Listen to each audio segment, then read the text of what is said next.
enregistrement. Voilà. Bonsoir tout le monde, bonsoir la foule. Bienvenue à notre petit rendez-vous mensuel à livre ouvert.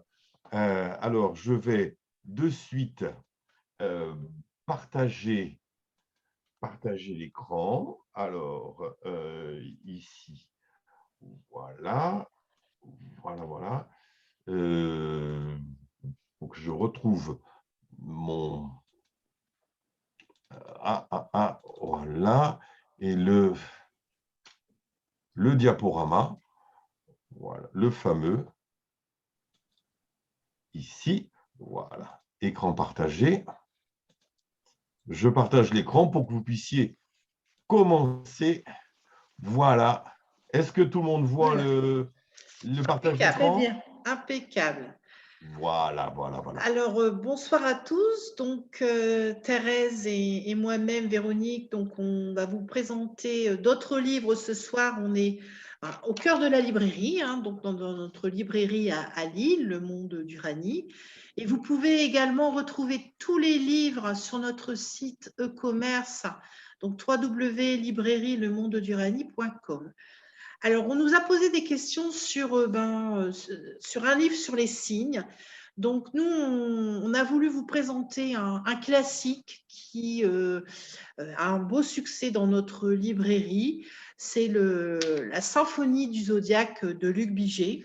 Alors, il a écrit plusieurs livres, Luc Biget.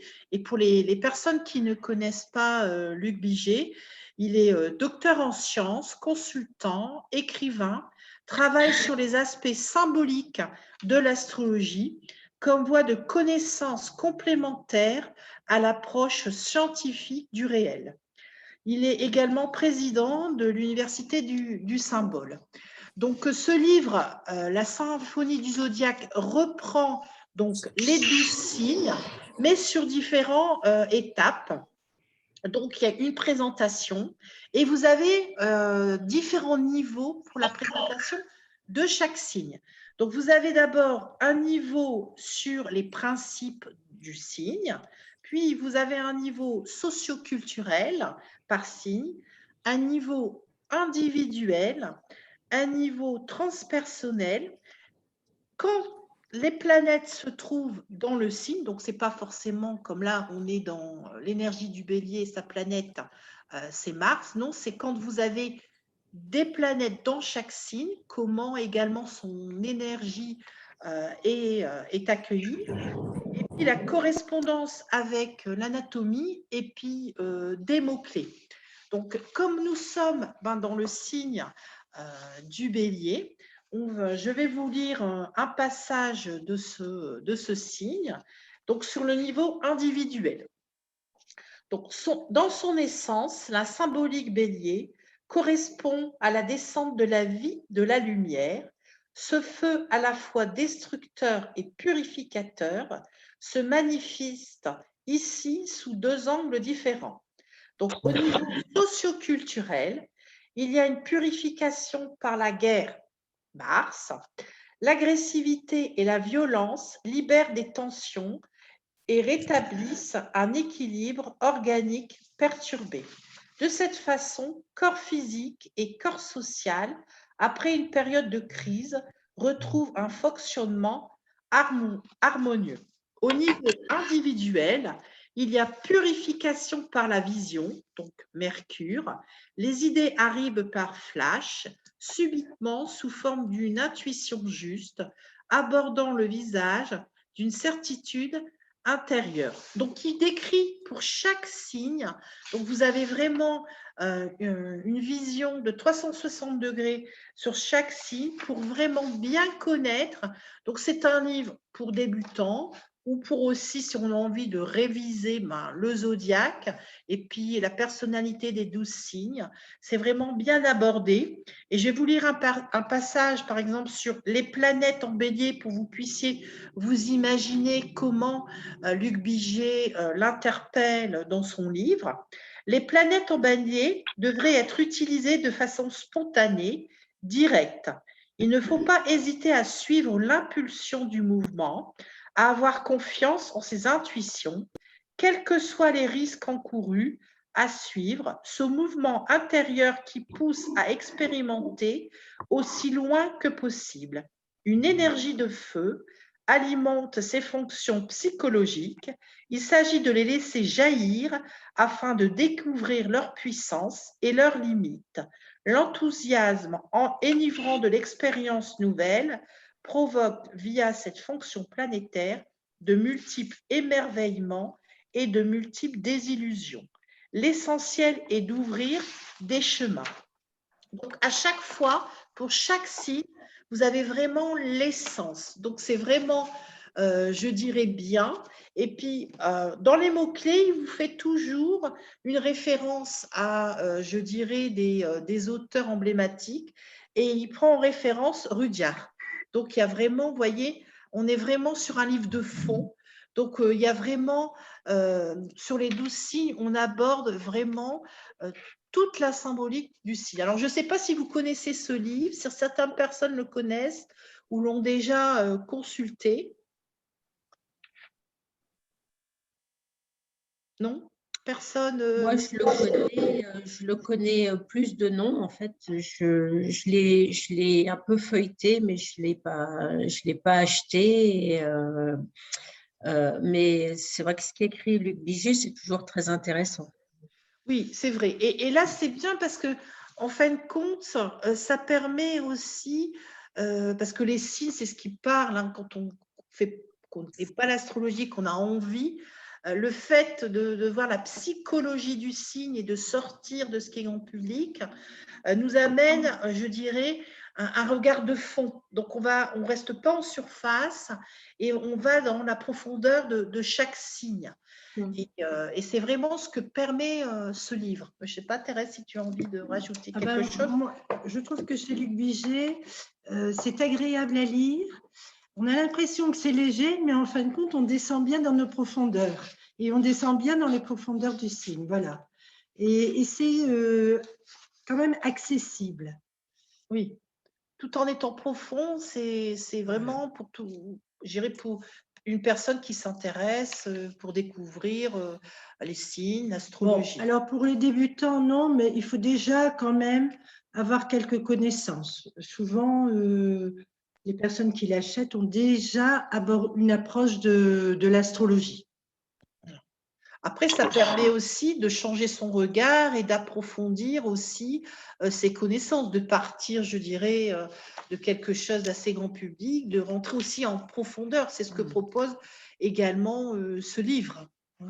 Et c'est vrai qu'il a écrit plusieurs livres, mais ce livre vraiment, parce qu'on a eu des demandes de livres, je dirais, qui ont de bonnes références sur les 12 signes. Et dans un seul livre, donc qui fait 22 €, vous retrouvez les 12 signes, parce que je sais qu'il y a beaucoup de petits livres aussi, grand public, sur chaque signe. Là, vous avez, je dirais, dans le livre, les 12 signes. Donc, c'est aussi le plus de ce livre. Voilà. Alors, on va passer, s'il n'y a pas de questions. Alors, il y a une personne qui, dans le chat, nous a dit qu'il avait également connaissait ce livre-là. Donc, je ne sais pas si elle a envie de dire quelque chose sur ce livre. Sur cet ouvrage. Sur cet ouvrage. Vous m'avez entendu? Oui, je vous ai entendu. Alors, je le disais pour moi, mais je ne voulais pas vous reprendre ouvert. Je ne savais pas que mon micro était ouvert. Ah ben voilà. Alors, est-ce que vous avez envie de partager une observation sur ce livre? Manger, là, et je me dis, mais tiens, mais ce soir, il y a l'astrologie. Excusez-moi. Oui, il n'y a pas de problème, monsieur. Comment? Alors, est-ce que vous avez envie de dire quelque chose sur ce livre? Alors, pas sur ce livre, mais simplement, j'ai actuellement un problème. J'en ai plein de livres d'astrologie. Ce qui m'intrigue, parce que j'ai eu à regarder des thèmes, et moi, je suis un amateur, mais je suis passionné quand même, et j'ai regardé beaucoup de thèmes astro. Ce qui me manque, c'est les zones qu'on appelle les zones brûlées, où les planètes n'ont pas de valeur. Je sais qu'à partir du 18e degré du Gémeaux, les planètes sont appelées en débilité. Je sais que dans le signe de la balance, il y a une zone brûlée. Je crois que les planètes n'ont pas de valeur. Et vous avez des collègues qui récemment parlaient de certains degrés, comme le 8 de je ne sais plus de quel signe. Et voilà. Eh bien, écoutez, je suis bien content de ne pas avoir mis mon micro, d'avoir mis mon micro parce que d'habitude, je n'ose pas parler. Comme Eh ben, je voilà, C'est l'occasion. si vous avez quelque chose à m'apporter dans ce domaine-là, Alors, les zones, là, on rentre dans des choses très spécifiques, hein. C'est vrai que votre demande, alors des livres sur ce que vous évoquez, il n'y en a pas. Vous allez peut-être trouver des articles. Après, il faut vous rapprocher auprès de peut-être d'astrologues où ils font des études plus poussées. Parce que là, votre demande, c'est vraiment, je dirais, bien spécifique. Et là, c'est vrai que dans le livre de Luc Biget, il aborde les signes en globalité. Et c'est pareil, il ne parle pas de décan. Je sais que dans certains livres… Est-ce que c'est pas Labouré? Est-ce que Labouré ne travaillerait pas sur les zones brûlées ou sur les… À première vue, il faut voir. Mais C'est ce vrai que que moi, je voulais… j'ai pas vu beaucoup d'ouvrages ni même d'articles. Non, là-dessus. non, mais je me demande ça. Est-ce que Denis Labouré ne serait pas…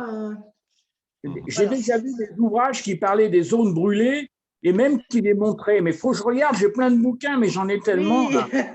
Oui. Voilà, ce Je serait pense bien Est-ce de communiquer. Bien sûr. Et ce que je voulais dire aussi sur la symphonie du zodiaque, c'est que dans la présentation, vous n'avez pas de décan, parce que je sais qu'il y a certains livres sur les signes où on parle du premier décan, du deuxième décan, du troisième décan. Là, il y a pas cette zone-là. C'est vraiment, on parle dans du signe en globalité et de sa symbolique sur différents niveaux de conscience. Donc voilà, on est vraiment, parce que je sais qu'il y a certaines personnes, elles accordent une importance au premier, deuxième et troisième décan.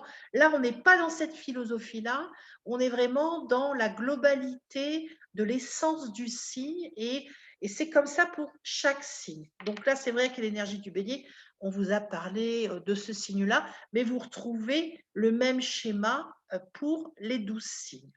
Voilà. Si je peux me permettre une petite parenthèse, s'il vous plaît. Bien sûr. Alors, moi, j'ai appris en astrologie, parce que moi, bon, j'ai une autre vision. Je suis au départ électricien, donc pour moi, tout ça, ce sont des champs électromagnétiques. Et dans mon astrologie, celle à laquelle j'ai participé, on parlait des premiers degrés, des 0 degrés et des 29e degrés, qui, quand nous changeons de signe, il y a un remous d'énergie qui amplifie la valeur des planètes. Voilà.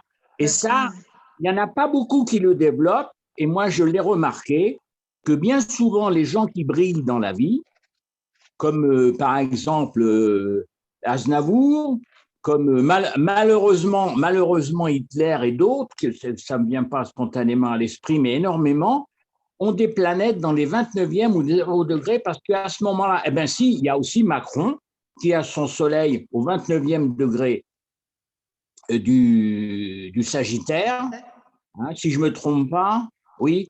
Et en plus, une formule que j'aime pas, parce que quand on parle de planète mince, là, comment on dit quand elle est en plein dedans, là, mince. Domicile? Non, planète atrophiée. Non, comment on dit? J'ai 80 ans, hein, il y a des mots qui me viennent plus. Quand la planète est en… Oh ben mince, alors, quand une planète est pile poil avec l'autre, surtout dans le Soleil, on appelle ça que la planète est… En conjonction. Brûlé. Non. Allez, c'est pas… Cela dit, ça serait bien qu'on essaye de suivre un petit peu le fil. C'est-à-dire que d'abord la présentation des bouquins, après il y aura un temps où chacun pourra parler un petit peu de ses livres, parce que le but c'est quand même de parler de livres. Hein. D'accord. Voilà, de parler de livres, et puis après on écoutera Ghislaine qui nous présente. Bien sûr. Mais pour l'instant, voilà, pour l'instant, ça serait bien que Thérèse et Véronique puissent continuer leur présentation. Il y aura un temps aussi pour que chacun puisse prendre la parole et proposer un petit peu ses idées de lecture, ses propositions de lecture. Voilà. Hein. Il n'y a pas de problème. OK, on continue. Oui, Voilà. comme ça Et marche. pour répondre à la personne qui a demandé le livre de Yves Le Noble qui est épuisé, malheureusement, on ne l'a pas en librairie. Donc, je suis désolée. Donc là, il faut, si vous voulez vraiment ce livre-là, il faut se tourner vers l'occasion s'il est disponible en occasion. Voilà. Il est déjà épuisé, le livre de Yves? Ben, quelqu'un a mis dans le chat qui recherche le livre et apparemment, il serait épuisé. Voilà. Ah bah Il alors, n'y a non. pas Pas d'occasion d'occasion parce qu'il est non plus. encore trop Ouais. récent. Hein. Il Et est voilà. encore trop Alors récent. peut-être qu'il va être réédité s'il est récent. Voilà. Affaire à Et suivre. voilà, il faudrait envoyer un message à l'auteur et lui demander si il pense le rééditer. Parce que je sais que il y a moins d'éditions hein, au niveau des nombres. Dans les maisons d'édition, il y a de plus petits chiffrages. Donc, c'est vrai que les livres sont plus vite en rupture. Alors, d'un côté, c'est vrai que c'est embêtant que ce bouquin soit en rupture, mais de l'autre côté, je trouve que c'est une bonne nouvelle. Tout à fait, tout à fait. C'est une très bonne nouvelle. Donc, espérons qu'il soit réédité. Oui, oui, oui, oui, oui. Et je suis bien content pour Yves. Voilà. Voilà. Alors, on va passer au deuxième livre. Au deuxième. Bon, là, on parle dans un autre domaine. C'est Rouge Graphique, hein, qui est une maison d'édition spécialisée et qui a sorti un livre spécial sur les cycles de Jupiter et Saturne, donc jusque l'an 3000. Alors, il est fait en anglais pour des questions, je dirais, pratiques, mais toutes les personnes qui achètent ce livre-là sur notre site, on leur envoie la traduction en français qui nous a été envoyée par la maison d'édition. Donc, voilà. Et alors, cette particularité de ce livre, on a mis un exemple. Donc, Marc, si vous pouvez descendre. Oui. Voilà, c'est un outil de travail. C'est vraiment là, il faut faire de l'astrologie, il faut pratiquer l'étude des cycles. Et vraiment, vous voyez là, on vous a mis ce que vous pouvez retrouver donc dans le livre, le cycle de Jupiter-Saturne jusque l'an 3000. Là, on vous a mis donc le début de ce nouveau cycle qui a eu lieu en décembre 2020 à 0 degré Verseau, hein, et ça a été un nouveau cycle, je dirais, très important puisqu'on a quitté l'élément terre pour ouvrir à l'élément air. Et ce qui est intéressant également, c'est que vous pouvez voir donc en dessous, donc là vous avez le lancement en grand du cycle et vous avez ça à chaque fois. Et en dessous, vous avez en fin de compte, au milieu, parce que le cycle fait 20 ans, donc en 2029-2030, quand il se trouve en opposition. Donc, c'est vraiment, je dirais, un outil de travail qui vous permet, je dirais, dans vos analyses, une aide de positionner, de compléter, je dirais, également vos connaissances pour pouvoir ajuster au mieux votre étude. Et ce qui est intéressant également dans la préface, donc, qui a été fait par l'astrologue Michael Mang, hein, qui est un astrologue belge, et donc il a fait toute la préface sur la présentation donc du cycle de Jupiter et Saturne. Et puis je vais vous lire un passage donc de l'impact de la conjonction de Jupiter-Saturne qui a débuté en décembre 2020, donc dans le signe du Verseau. Donc, sur le plan individuel, la première chose importante à ce propos est le fait que les personnes les plus sensibles à ce cycle sont celles qui sont nées sous un aspect entre ces deux planètes, donc un aspect entre Jupiter et Saturne. Principalement, la conjonction et l'opposition. Donc, la conjonction, c'est le lancement du cycle.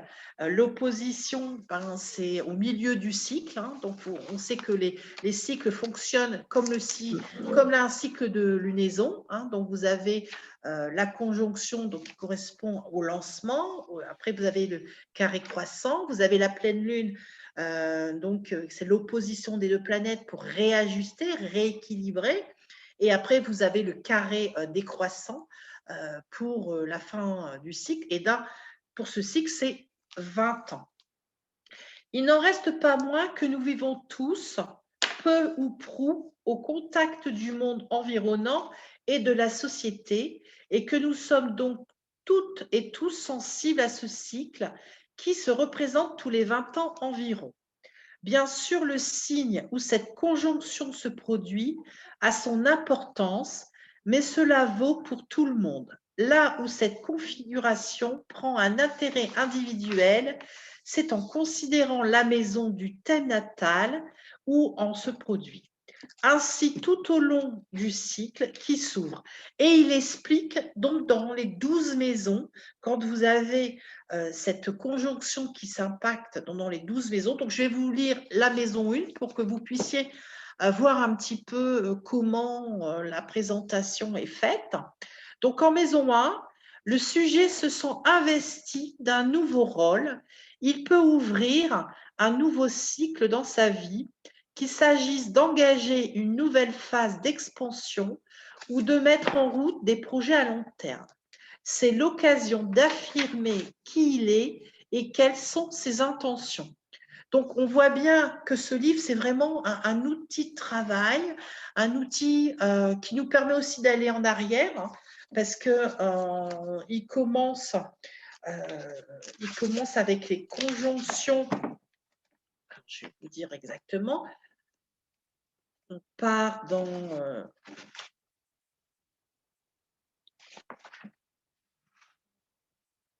on part de l'année 7, donc vous voyez, et puis on va jusqu'à l'an 3000. Donc, et à chaque fois, vous avez donc le départ et puis les pleines lunes, donc les oppositions pour vous aider dans vos analyses. Par contre, il n'y a que des tableaux. À part la préface de présentation, il n'y a pas d'analyse poussée en écriture. C'est vraiment, j'appuie, c'est un outil de travail. Et là, c'est un livre pour astrologue, un outil de travail pour astrologue qui peut aider, parce que c'est vrai que le cycle Jupiter-Saturne, c'est un cycle socialisation, et c'est un cycle qui peut être bien aidant dans l'étude d'un thème ou dans l'étude d'évolution d'un thème ou dans la perspective de choses sociétales. Donc, voilà pour les 2 livres que j'ai à vous présenter. Thérèse va prendre la suite pour vous présenter 2 autres livres. Puis après, Ghislaine va nous présenter son livre. Thérèse, c'est à toi. Alors, donc moi je vais vous présenter, mais peut-être que vous le connaissez, c'est Écriture céleste de Christine Gonz-Conrad. Alors, il mélange de la psychologie jungienne, de la mythologie et puis surtout de l'astrologie. Donc, il y a un petit côté, donc je vais d'abord vous présenter Christine Gonz-Conrad. Alors, je vais prendre mes petites notes parce que je préfère. Donc, voilà. Donc, c'est un livre qui est paru en 2015. Donc, c'est quand même assez récent. Et Christine Gonz-Conrad, elle a été formée à l'astrologie humaniste et à la psychologie de Jung et de James Hillman. L'auteur se réclame d'une astrologie archétypale visant à encourager la psychologie et le spirituel par la connaissance de soi et la compréhension de l'autre. Hein, parce que c'est bien de faire du développement personnel, mais il ne faut pas rester qu'avec soi. Il faut aussi s'ouvrir à l'autre. Ça, c'est très, très important. Et donc, ce livre, c'est quand même un livre d'une qualité et d'une exigence qui replace le discours astrologie. C'est-à-dire qu'au départ, elle part de la Mésopotamie jusqu'à nos jours, jusqu'à l'ère d'Internet, donc avec les différentes phases. Ensuite, la deuxième partie est vraiment sur l'astrologie archétypale. Donc, elle met, ce qui est intéressant, c'est qu'elle nous invite à la réflexion. Et ça j'aime bien, enfin, j'ai apprécié la lecture, c'est réflexion sur les planètes, réflexion sur les éléments. Alors ça, sur les éléments, c'est aussi un très bon chapitre. Par exemple, si on est en excès, si on est en manque. Alors bien sûr, quand on fait de l'astrologie, on sait, mais il y a du vocabulaire qui qui est très riche. Et ensuite, bon, ben, bien sûr, après, elle nous fait questionner sur les planètes, sur les signes, sur les maisons. Et ce qui est intéressant, elle met aussi l'accent sur le Thémis ou la fatalité. Et c'est ce que voilà, je vais vous lire un petit paragraphe. L'expérience est là pour nous rappeler que la déesse Métis n'est pas seule à nous accompagner durant la navigation. Malgré la vigilance et les recommandations astucieuses qu'elle nous prodigue, il est impossible de tout savoir et de tout prévoir à tout moment. La vie est émaillée d'événements totalement imprévisibles et inévitables qu'il faut subir plutôt que choisir, et il est évident que ceux-ci s'inscrivent dans un contexte indépendant de la métisse. De plus, tant que nous n'avons pas une connaissance suffisante des forces de l'inconscient qui constellent notre caractère, nous nourrissons l'impression que les choses nous arrivent sans que nous les ayons prévues ou voulues. En réalité, ces choses ne nous arrivent pas, mais nous arrivons plutôt à elles dans la mesure où c'est le caractère individuel qui détermine en grande partie la destinée. Voilà, je pourrais continuer, mais voilà un petit peu. Est-ce que quelqu'un connaît ce livre, l'a lu, peut donner son point de vue? Alors, je trouve que c'est bien écrit en tout cas. Hein. Ah, c'est vraiment bien écrit. Et puis, c'est un livre qui nous, pour les passionnés d'astrologie, ça nous oblige à réfléchir, à approfondir. Et ça c'est quand même une qualité de l'auteur. Oui, et moi j'aime beaucoup parce que souvent les livres, ils sont là pour apporter des réponses. Et moi j'aime bien aussi les livres qui aident à se poser des questions. Exactement. Et vraiment là, c'est un livre qui nous invite au questionnement. Voilà. De toute façon, avec un cocktail entre psychologie jungienne, mythologie et astrologie, ça peut être que bon. Oui, là. Très, très bien. On a plutôt des bons retours sur ce livre. Ah oui, oui. Alors, écriture céleste et je vais terminer par Chiron, c'est vraiment deux livres qui se vendent vraiment bien et qui plaisent parce qu'on a des retours à chaque fois et beaucoup de discussions aussi. Ça ouvre à la discussion. Donc, on va terminer avec. Je vais continuer sur Chiron. Alors, Chiron est la voie de la guérison de Mélanie Reinhardt. Donc, alors pourquoi j'ai choisi? Alors, j'ai choisi Chiron en fonction de la nouvelle lune qui s'est faite en Bélier, accompagnée de Chiron. Hein? Donc, la lunaison, la nouvelle lune qui s'est faite le 1er avril, elle était à 11 degrés et donc 12 degrés, et Chiron est à 12 degrés. Et Mercure était à 9 degrés. Donc, vous voyez, c'est pour ça que ça m'a donné cette idée de vous parler de Chiron ce soir. Voilà. Donc, c'est un moment important, probablement en Bélier, nouvelle année, nouvelle impulsion, de prendre conscience de ce qui se passe en nous pour pouvoir nous auto-guérir. Alors, Mélanie Reinhardt est née en 1959 au Zimbabwe et elle s'initie très tôt à l'astrologie ainsi qu'à différentes approches thérapeutiques et traditions spirituelles. Elle enseigne sur les 5 continents depuis de nombreuses années et en 2004, elle reçoit le prestigieux prix Charles Harvey pour sa contribution au monde astrologique. Alors moi, j'ai essayé de chercher qu'était ce prix et je n'ai rien trouvé. Est-ce que Marc, est-ce que vous savez par hasard à quoi équivaut ce prix? Ça ne me dit rien à première vue. Et en faisant une petite recherche sur Internet, on ne trouve rien? Oui, moi j'ai cherché. Alors oui, on voit bien que Charles Harvey est quelqu'un qui était dans l'écriture, mais j'ai rien trouvé, non. Non. Voilà. Alors, donc j'ai écrit ce que j'avais lu dans la page de couverture. Voilà. Alors, pour le livre, Chiron, bien sûr, elle parle de Chiron, qui est la base de toute guérison. relié à la création. C'est-à-dire qu'on doit, tout au long de notre vie, essayer de contacter en soi, de prendre conscience de ce qui se passe en nous et de rester relié à la fois Chiron et le guérisseur blessé. Donc voilà, entre figure du centaure, mi-animal, mi-homme. Et puis, il peut être aussi le chaman, le précepteur, et il peut nous permettre, tout au long de notre vie, de nous révéler à la souffrance. Voilà. Donc, je pensais que comme Chiron est en bélier, il peut aussi, avec cette nouvelle lune, nous impulser. Alors, bien sûr, c'est sous maîtrise de Mars, Mars qui est en Verseau. Verseau, hein, il y a un nouveau cycle qui a commencé le 5 avril avec Mars-Saturne. Donc, tout ça, ça peut nous booster, nous obliger aussi, hein, parce que Saturne peut nous obliger à nous mettre en action, peut-être aller aussi développer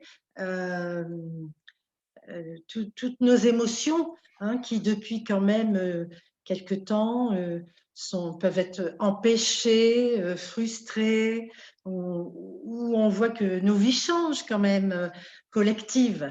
Alors, bien sûr, individuellement aussi. Donc, je pense que c'est un livre qui peut nous aider à prendre conscience et puis nous recentrer dans ce monde quand même un peu compliqué, hein, où chacun doit trouver son centre, son soleil. Ça m'inspire, enfin, ça me fait penser à une phrase que j'avais entendue ou que j'avais lue il y a quelque temps, qui disait qu'au lieu de prendre son mal en patience, on ferait mieux de prendre son bien en urgence. Ah, c'est pas mal ça, Marc. Voilà. Et ça me fait tout à fait penser à ça, cette espèce d'impulsion où on est quasiment obligé de se faire du bien parce que ça suffit, quoi. Hein, voilà. C'est bon, et là c'est pareil. Alors, elle parle de la mythologie, bien entendu. Elle parle d'abord du système solaire, de la mythologie, un petit passage de l'ère des Poissons à l'ère du Verseau, et puis après, bien sûr, tout le livre est fait sur Chiron, en signe, en maison, en aspect, et puis après le Kairos quand il est en transit, bien sûr. Voilà. Donc, il est très complet. Alors, je ne vais pas dire que c'est pour les débutants, c'est pas vrai. Il faut déjà connaître l'astrologie, les termes, et puis après, une fois qu'on commence, on s'investit pleinement. Tu lis un petit passage? Alors, j'avais préparé, oui, c'est vrai, mon petit, voilà. Alors, j'avais préparé un petit passage de Chiron en bélier. Ça me semble. Donc, Chiron en bélier, il met l'accent sur « j'existe ». J'existe est le sentiment premier qui se rapporte à la maison 1 et au signe du bélier. Nous trouvons ici le désir d'aborder la vie dans un esprit de conquête, d'affirmation de soi et d'initiative. Avec Chiron dans cette position, je suis, où la perception intérieure d'être en vie, le sens de notre identité première et de notre existence se fait ardent et fort. Et pourtant, nous risquons de sentir qu'il y a une blessure quelque part, comme si nous n'avions pas tout à fait le droit d'être là.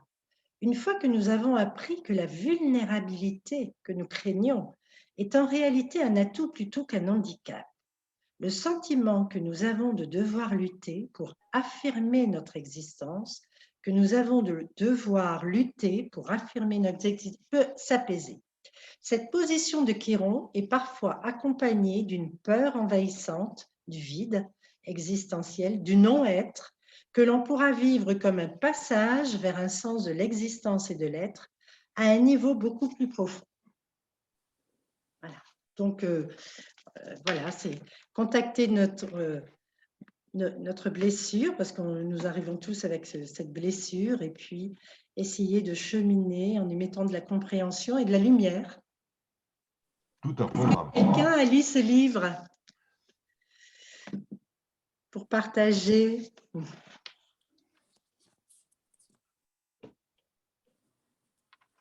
Visiblement, Non. Et puis, il y a Ça donne aussi envie, pas mal en de tout cas. thèmes, hein. Il y a des thèmes dedans, des thèmes d'exemple. Hum, hum. Oui. Oui, non, Voilà. si, je ne sais pas, il y en a certains qui ont coupé les micros. Je vous rappelle que si vous souhaitez prendre la parole, n'oubliez pas de réactiver le Vous micro pouvez avant, maintenant. hein. Oui, oui, hein, parce que c'est un Voilà. échange, les livres, hein. Oui, C'est- oui. Là, on Ouais. peut échanger sur Chiron, sur... Bon, bah, on va laisser. Alors, Chiron est bien sûr situé entre Saturne et Uranus, hein. Ok. Voilà. Bon, on va laisser On va laisser la place à Ghislaine pour qu'elle nous présente son livre. Voilà. Oui, alors est-ce qu'auparavant il y avait des personnes qui auraient peut-être éventuellement des Ah oui, des livres. des livres à nous proposer? Alors je crois qu'il y avait, pour ceux qui ont suivi nos épisodes depuis le premier, la dernière fois je crois qu'il y avait une personne, Malika, je crois. Oui, mais elle le présentera, Alors, elle le présentera le mois prochain parce qu'elle est malade. elle est souffrante, donc elle nous a Voilà. demandé. Donc c'est pour ça qu'on a retiré le livre et Non, mais voilà, nous mais avons c'est-à-dire rétabli. que pour expliquer qu'elle avait proposé de présenter Voilà. son livre la dernière fois et que si on ne le présente pas ce coup-ci, c'est parce qu'elle n'est pas en bonne santé et qu'elle n'est Voilà. pas en capacité physique de le Voilà. Et présenter. qu'on lui laisse la place en Mais mai que pour le présenter. Ça sera la prochaine fois. Bon. Voilà. Donc, est-ce qu'il y en a parmi vous qui ont des propositions de lecture, des idées de lecture, comme on dit, des coups de cœur ou des coups de gueule un petit peu, parce que quelquefois, on peut très Oui, bien ou des tomber livres sur un livre bien sûr, qui ont dit en fin de compte, j'ai été déçu, voilà. c'est possible aussi. Hein, c'est un petit peu c'est possible. Bon, hein? Eh bien, écoutez, Ghislaine, je pense que vous allez pouvoir enchaîner directement, hein, puisque ce soir, la dernière fois, je veux dire, on avait du mal à canaliser un petit peu toutes les suggestions qui arrivaient. Cette fois-ci, c'est plus fluide, on va dire. Bien, Ghislaine, à vous la parole. Bonsoir, Ghislaine. Activez le micro. Ghislaine, le micro. Je l'avais éteint, voilà, je l'avais éteint sans faire attention. Voilà. Alors, bonsoir à toutes et à tous. Je suis très heureuse d'être parmi vous ce soir et je voudrais tout d'abord remercier donc Marc Brun, l'organisateur de cette soirée, ainsi que Thérèse Parcier et Véronique Colinda de m'avoir invitée à présenter ce livre. Alors, je suis passionnée d'astrologie et mes études en langue anglaise, conjuguées à cette passion de l'astrologie, m'ont permis donc d'effectuer la traduction de cet ouvrage intitulé donc l'interprétation des révolutions solaires et lunaires, une approche psychologique. Et à ce propos, je vais répondre à une question qui a été posée concernant le choix du sujet de ce livre. Alors, en fait, les auteurs ont animé de nombreux ateliers au cours desquels les participants leur demandaient d'interpréter leur révolution solaire. Et elles ont pu ainsi amasser des idées, toutes les idées qui composent ce livre.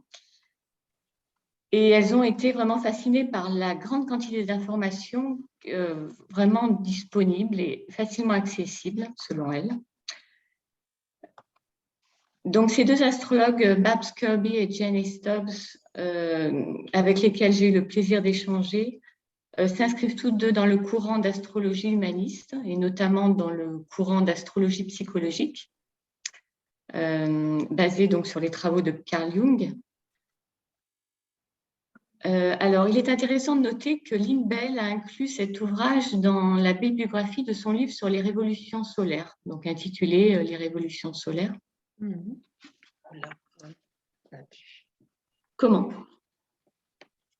Alors, l'interprétation des révolutions solaires couvre 5 chapitres sur les 11 que comporte cet ouvrage. Puis sont abordées la méthode de calcul des révolutions, ainsi que des techniques de datation dans les révolutions solaires. Ensuite, un chapitre entier est également consacré à l'interprétation des révolutions lunaires, puis un autre à celle des révolutions de Mercure, Vénus et Mars. Et enfin, nous trouvons plusieurs études de cas détaillées, notamment celle du guitariste Eric Clapton, assortie dans son cas d'une biographie. Et ces études de cas donc, vont permettre d'effectuer la synthèse de ces différentes techniques, de tout ce qui est décrit au sujet de ces révolutions. Alors, peut-être y a-t-il parmi vous des personnes très averties en matière d'astrologie et d'autres un peu moins. Alors, je vais donc détailler. Donc, le thème de révolution solaire, c'est un outil de prévision très ancien, puisqu'il est millénaire, qui permet d'avoir une vue d'ensemble de l'année à venir. Donc, c'est un thème établi pour le moment exact où le Soleil retourne à sa position natale. Alors, un des éléments essentiels dans une révolution solaire, c'est la position du Soleil en maison, puisque cette position va délivrer des informations importantes sur l'orientation principale de l'année et sur les opportunités qu'elle offre. Donc, cette position en maison va faire l'objet d'une analyse détaillée dans cet ouvrage. Alors, un autre élément important à prendre en considération dans une révolution solaire, c'est la Lune, qui est ici analysée selon sa position en maison et en signe.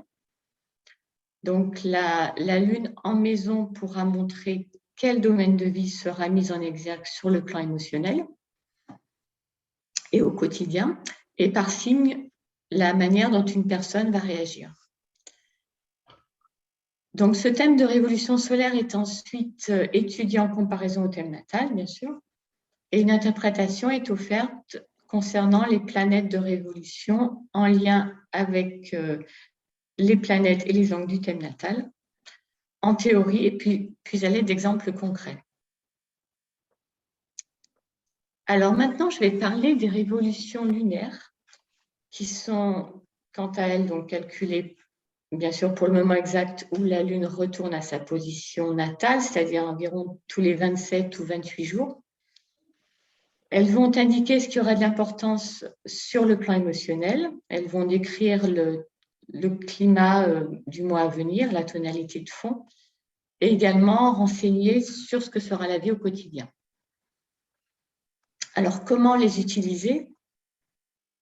Donc, l'élément le plus important, c'est donc toujours la position en maison de la Lune, qui indique le domaine de vie qui va nous préoccuper le plus au quotidien. Et ça va indiquer aussi ce à quoi nous serons sensibles, ce qui va nous nourrir sur le plan émotionnel. Donc, par exemple, si la Lune se trouve en maison 6, on peut être amené à prendre soin de sa santé par des moyens lunaires. Et les auteurs citent d'ailleurs l'exemple d'une personne ayant cette position en cancer qui passa la plus grande partie du mois en vacances à fréquenter les spas et les saunas. Alors, les planètes angulaires dans la révolution lunaire sont un autre élément très important à examiner. Et une interprétation de chaque planète est proposée dans cet ouvrage, donc lorsqu'elle est angulaire dans une révolution lunaire. Alors, ces révolutions lunaires peuvent montrer des événements importants lorsqu'elles réitèrent des questions déjà présentes, soit dans le thème natal, soit dans la révolution solaire. Et ces questions vont alors se manifester avec plus de force.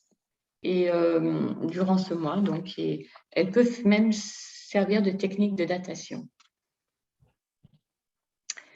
Et alors, en complément des révolutions solaires et lunaires, donc il en existe 3 autres.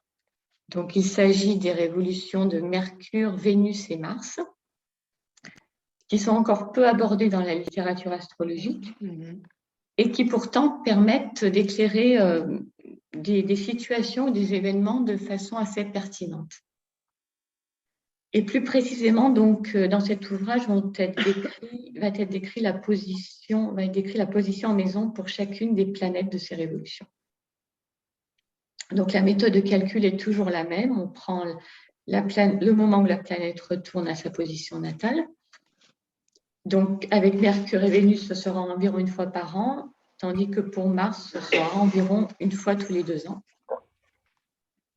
Alors, on peut dire qu'une révolution mercurienne va apporter un questionnement utile sur la façon dont on va traiter et digérer les informations, tout ce qu'on apprend, et elle va donner aussi des indices sur l'objet de nos préoccupations. Par exemple, donc, avec Mercure en maison 4 dans une révolution mercurienne, la période peut être propice pour réévaluer et comprendre nos expériences passées et prendre conscience de nos ressources les plus profondes. Alors, la révolution vénusienne, quant à elle, va indiquer la manière dont nous allons aborder l'amour et les autres relations durant cette période et quelle peut être aussi notre attente dans le domaine des relations, ainsi que le type de personne qui est susceptible de nous attirer. Et elle peut aussi montrer ce qui va nous rendre heureux, et ainsi que le degré de facilité pour y parvenir. Ensuite, donc, la révolution martienne, elle va nous donner des pistes sur la façon dont on utilisera notre énergie pour obtenir ce que l'on désire. Et également, elle nous renseignera sur ce que nous avons le plus besoin de faire pour nous sentir vivants, pleins d'entrain, et sur la façon aussi dont on peut agir avec le plus d'efficacité. Alors, pour donner un exemple d'interprétation, la Lune sur le milieu du ciel dans une révolution de Mars peut indiquer que l'on souhaite être considéré comme quelqu'un qui agit avec bienveillance, avec sensibilité. On peut avoir comme objectif d'agir pour satisfaire nos besoins émotionnels. Un autre exemple, Vénus dans la révolution de Mercure ouvrira des pistes de réflexion sur la façon dont on cherchera à établir des contacts bienveillants qui stimulent notre esprit, tandis que Mercure dans une révolution de Vénus parlera de l'état actuel de notre réflexion sur l'amour et les relations, ainsi que de la façon dont nous communiquons avec celles et ceux que nous aimons. Donc ensuite, plusieurs études de cas sont proposées. Et là, je vais prendre l'exemple de la révolution vénusienne d'Eric Clapton pour l'année 1989. Merci. Alors, cette année-là, donc cette année 89, Eric Clapton a donné une série de concerts avec orchestre au Royal Albert Hall, qui est une salle mythique à Londres. Et ces concerts lui ont valu un énorme succès. Donc, c'est pour cette raison que les auteurs ont choisi d'étudier les révolutions de cette année-là, et en particulier la révolution vénusienne. Donc, on peut voir que Vénus se trouve en maison 10, conjointe au Soleil, donc indice que ses relations ont sans doute été axées sur sa carrière et sur ce qu'il désirait accomplir dans la vie. Alors, ce placement peut aussi signifier que le succès a dû lui apporter beaucoup de bonheur. Alors, on peut aussi noter dans cette révolution le trigone de Vénus, donc en maison 10, à Uranus en maison 5, donc qui montre qu'Eric Clapton a réalisé son ambition en utilisant ses talents créatifs uniques et en exprimant ce qui fait son originalité en tant qu'artiste. Alors également, si on compare les deux thèmes, on remarque que l'axe fond du ciel, milieu du ciel de cette révolution solaire tombe sur son opposition natale Lune-Mercure, et aussi que le milieu du ciel de cette révolution vénusienne tombe sur son Mercure natal et le fond du ciel sur sa Lune natale. Donc, ce fut donc bien sa capacité à exprimer ses émotions et à partager ses expériences passées qui lui ont permis de réaliser ses ambitions et d'être plus populaire cette année-là. Et enfin, on peut également noter donc l'ascendant de révolution vénusienne en Lion, qui indique une générosité sincère dans ses relations aux autres et montre aussi la créativité avec laquelle il a exprimé son amour, ce qui lui apporta d'ailleurs l'admiration et le respect qu'il recherchait.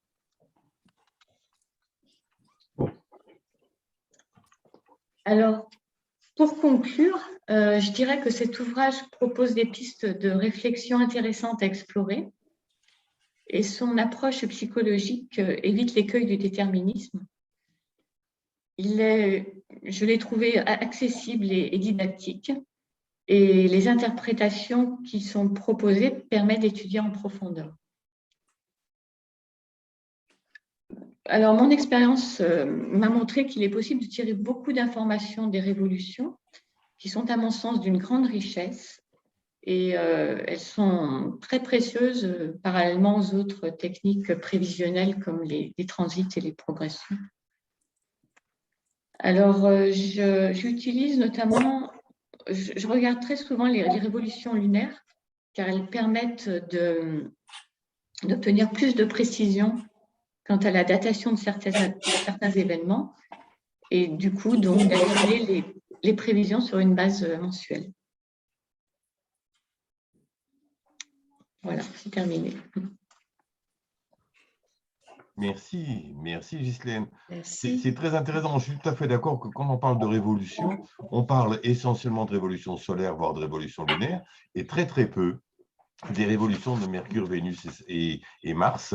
Et ça peut être intéressant. Moi, là où je trouve que c'est le plus intéressant, c'est surtout quand l'une de ces trois planètes est une planète maîtresse dans notre thème. C'est ça. Et donc, c'est quelque chose qu'on va surveiller. Je veux dire, quelqu'un qui est ascendant Bélier, il est évident que la révolution martienne va avoir un relief particulier pour lui, quoi, hein. Donc ça, je trouve que c'est un éclairage très intéressant, d'autant qu'on ne le retrouve pas souvent. Pas souvent. Alors, j'ajoute juste concernant la révolution vénusienne, donc d'Eric Clapton, en fait, les auteurs indiquent qu'elles ont choisi Vénus parce que c'est un principe qui prédomine dans sa vie, donc c'est un artiste, et puis voilà, elle parle beaucoup aussi de ses relations amoureuses et de sa passion, notamment pour, je me souviens plus de son nom, là, c'était Patti Smith ou je ne sais plus. Et donc voilà, c'est vrai que lui, il est bélier, donc ascendant Verseau, mais c'est quand même Vénus a beaucoup compté dans sa vie. Il a quand même une Vénus taureau, donc c'est quand même aussi très fort. Et c'est ça. Il est au sextile de Saturne, qui est son maître ascendant. Donc, oui, c'est vrai. Donc voilà, ça s'explique aussi comme ça. Aussi, voilà. C'est un grand séducteur, je dirais. Hein. C'est ça. Physiquement et puis même au niveau de la musique. Au niveau de la musique, je veux dire, comment ne pas être séduit par la musique d'Eric Clapton, hein, je veux dire, hein. Mais oui. Oui, c'est un livre quand même où il faut des bases. Hein, Oui.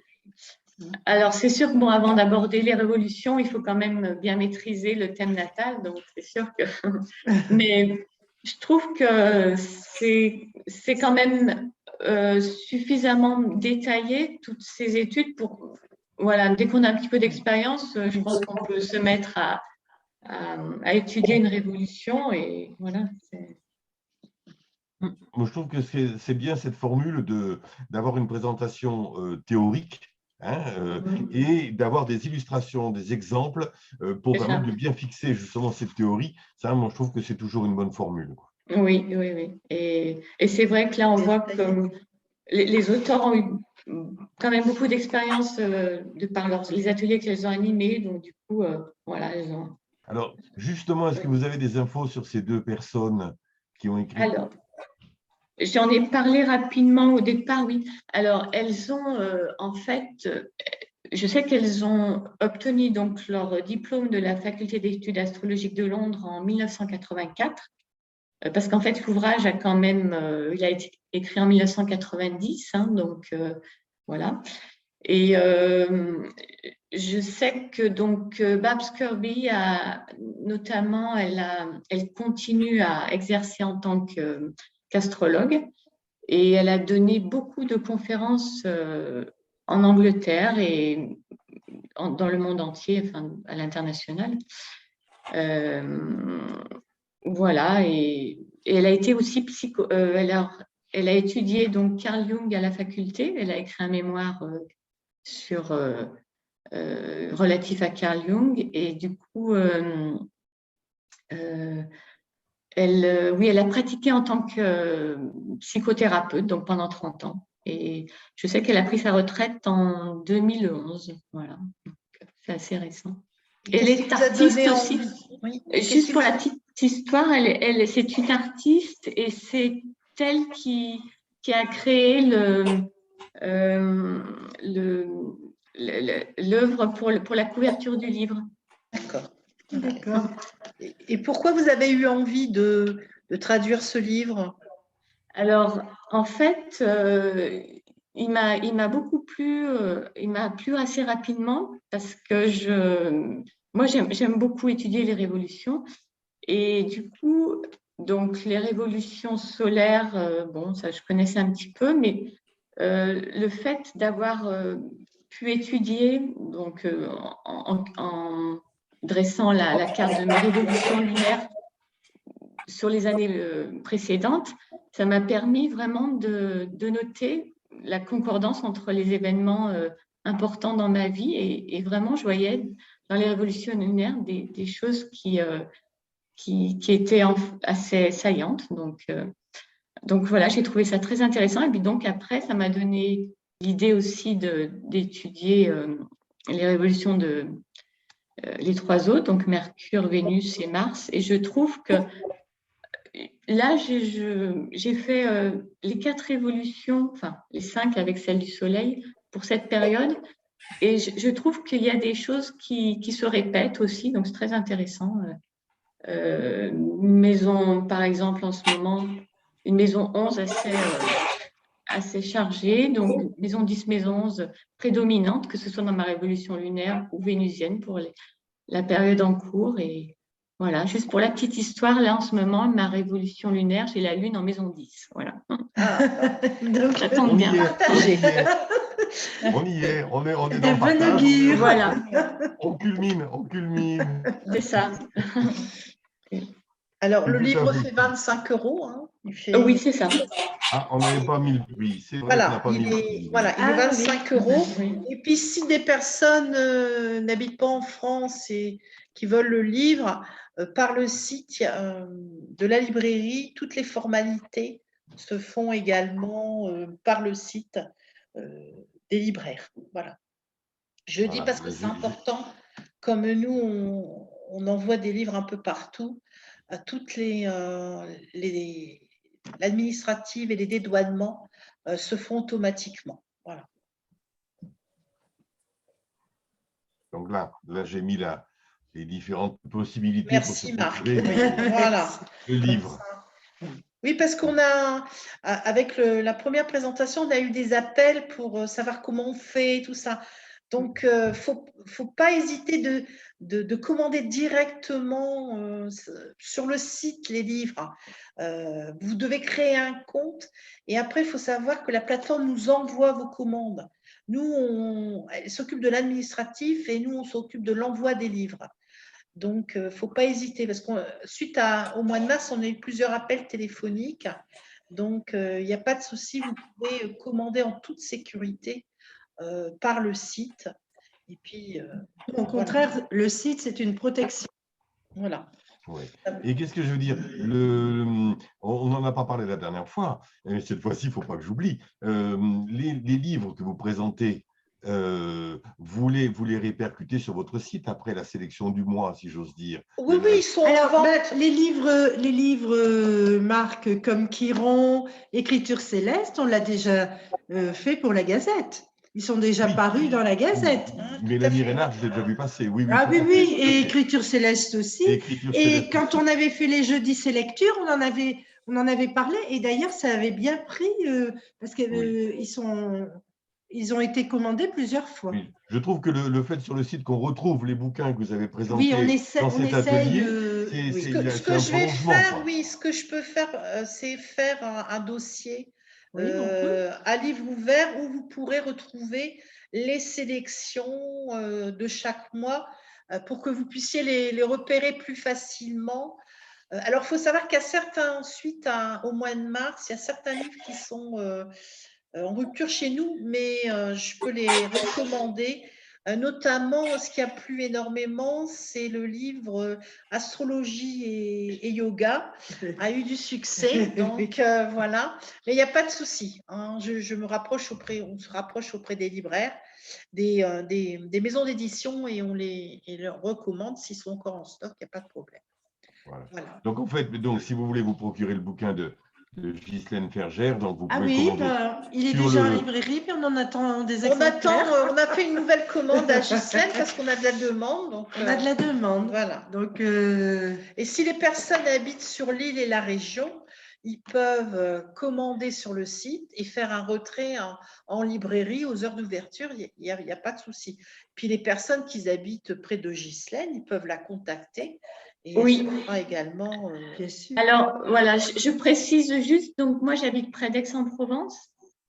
Donc, voilà, s'il y a des personnes qui habitent dans la région. Et également, je vais régulièrement à Lyon et je suis originaire de la région lyonnaise. Donc, du coup, j'ai des personnes aussi qui peuvent faire distribuer les livres là-bas. Voilà. Oui, c'est important. Mhm.